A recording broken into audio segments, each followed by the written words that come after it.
buongiorno, buongiorno ai nostri amici telespettatori, eccoci come sempre, come ogni martedì e come ogni giovedì all'appuntamento con la rubrica Family, Salute e Benessere. Oggi al centro dell'attenzione di questa nostra trasmissione i fattori di rischio cardiovascolare. Ne parliamo con la professoressa, con la dottoressa Cristiana Catena, che è professore ordinario di medicina interna nella clinica medica dell'azienda sanitaria universitaria Friuli Centrale. Buongiorno professoressa, come sta? Bene. Grazie per essere ritornata. Grazie a voi per l'invito, sempre molto gradito, e un saluto a tutti gli spettatori. Ecco, tra l'altro dobbiamo dirlo che la professoressa Catena sarà nostra ospite periodicamente perché ha tanti consigli da darci, tante cose da spiegarci e tante indicazioni per fare una corretta prevenzione. Allora oggi abbiamo detto che parliamo dei fattori di rischio cardiovascolare. Intanto che cosa sono, no? Che cosa è questo rischio cardiovascolare? Certo, diciamo che quando noi intendiamo che una determinata caratteristica o abitudine è un fattore di rischio per qualcosa, vuol dire che aumenta la probabilità di sviluppare una patologia nel tempo. Per esempio si sa che il fumo è un fattore di rischio per il tumore dei polmoni, che non è l'argomento di oggi. In campo cardiovascolare ci sono diciamo, un gruppo di condizioni che fanno sì di aumentare il rischio cardiovascolare. Cosa vuol dire? Il rischio di sviluppare gravi eventi o cardiaci, come l'infarto in primis, oppure dei vasi cerebrali, ovvero sia l'ictus. In pratica come funziona?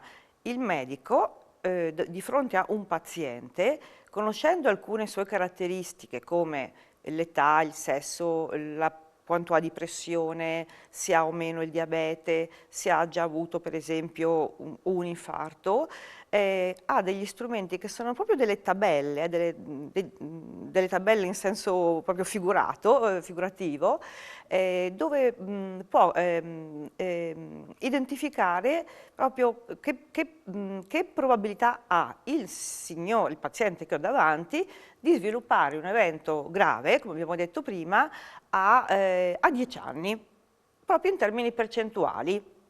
Per esempio, il signor Rossi, per dire, che ha queste caratteristiche, ha una possibilità, un livello, un rischio di sviluppare un evento grave a 10 anni del 5% o del 10%. Ovviamente questo è uno strumento che è un po' lo usa il medico perché non è semplicissimo da usare, sono appunto delle tabelle create da grandi esperti mondiali, però la popolazione in genere deve sapere almeno quali sono questi fattori di rischio per diciamo, renderne noto il medico, per curarli bene, per gestirsi da solo lo stile di vita che è importantissimo.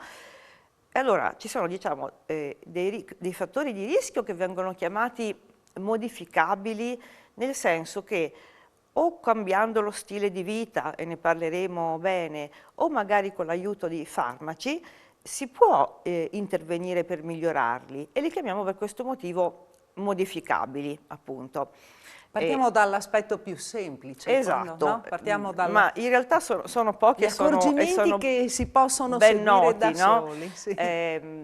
Diciamo per esempio avere la pressione alta o il diabete o l'obesità o il sovrappeso, il fumo,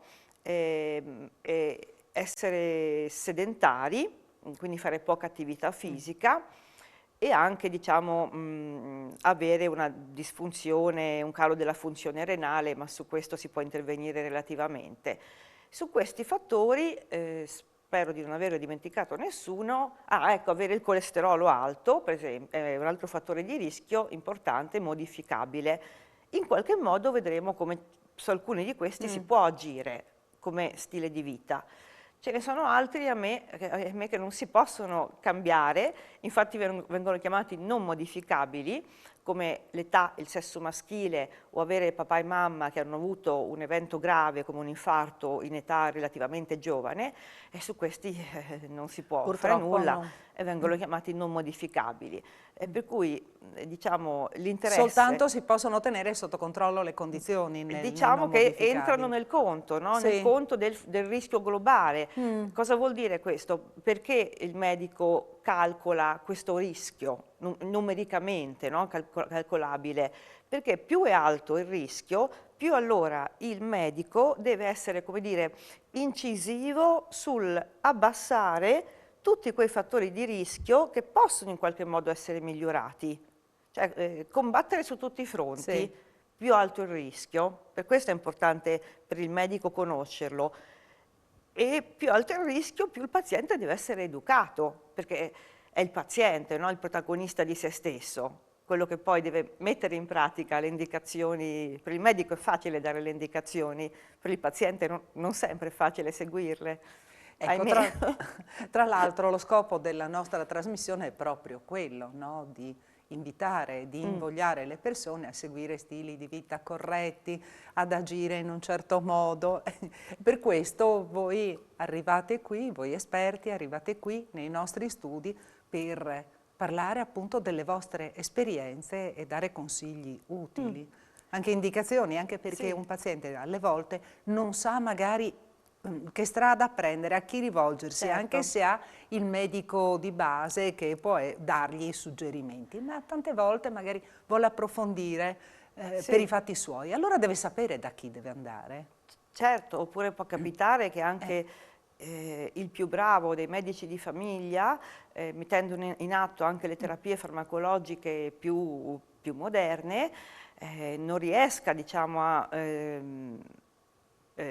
normalizzare un certo fattore di rischio, quindi c'è bisogno, e allora magari ci sono centri, diciamo, di livello più avanzato, terziari, no? Si chiamano, che sono più specializzati in certe problematiche.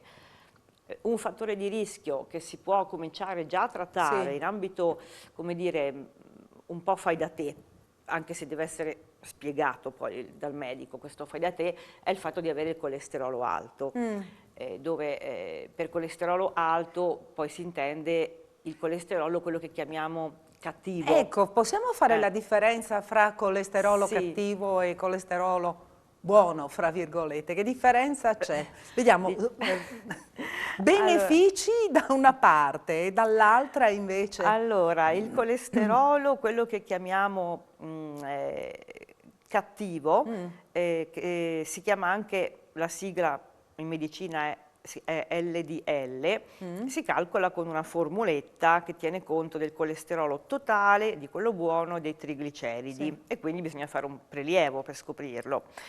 E si chiama cattivo perché tende a depositarsi sulle arterie, un po' le grandi arterie di tutto il nostro corpo, dando quella malattia che viene chiamata aterosclerosi e che poi comporta la formazione delle cosiddette placche sulle arterie, quindi un danno delle arterie che può dare poi appunto l'ictus, l'infarto, problemi alla circolazione del sangue nelle gambe, insomma cose piuttosto gravi. E questo è il colesterolo cattivo. Quello che chiamiamo buono viene chiamato anche spazzino, e sarebbe il colesterolo HDL, che si misura sempre con un prelievo nel sangue, che è quello che, diciamo, impedisce un po' il depositarsi del colesterolo cattivo sulle pareti delle arterie, per quello viene chiamato spazzino, proprio caccia via il colesterolo cattivo. Il problema col colesterolo buono è che c'è una componente ereditaria molto importante, per cui è molto difficile far aumentare il colesterolo buono con metodiche di stile di vita o con farmaci. Questo vale anche per il colesterolo cattivo, l'LDL, il quale per 2/3 è geneticamente ereditario, diciamo, per un 2/3, cioè un regalino che qualcuno ci ha fatto, papà, mamma, nonni. E per un terzo si può modificare con diciamo, la riduzione più possibile di alcuni cibi, non tutti, e in questo sta al medico spiegare quali cibi vanno ridotti il più possibile. Ecco, quindi non pensare diete fai da te, è sempre meglio chiedere consiglio No, perché ci per sono capire. nel campo del colesterolo cattivo, diciamo, ci sono solo alcune categorie di cibi che lo fanno aumentare. Quindi, mentre ci sono tanti altri farmaci che una persona, no farmaci scusate, volevo dire alimenti che una persona può assumere che non aumentano affatto il colesterolo. E noi infatti in ambulatorio spesso perdiamo delle mezz'ore a elencare bene quali cibi vanno più possibile eliminati, quali vanno ridotti, quali invece sono concessi se dobbiamo abbassare il colesterolo LDL. C'è una cosa da dire che è un po' più medica, diciamo, però è importante. Se uno si chiede, ma io ho un certo livello di colesterolo LDL e il medico mi ha detto che è alto, ma allora io, paziente, quanto devo quanto devo arrivare di colesterolo LDL? E allora questo lo sa il medico perché ci sono delle indicazioni proprio dagli esperti italiani, mondiali, eccetera, eccetera, che in base a certe caratteristiche, per esempio avere altri fattori di rischio, aver avuto un infarto o aver avuto il diabete, o avere il diabete, ci sono certi obiettivi. Più hai rischio, più devi scendere di livello di LDL. Quindi un paziente a basso rischio può permettersi un LDL, facciamo, di 120, 130.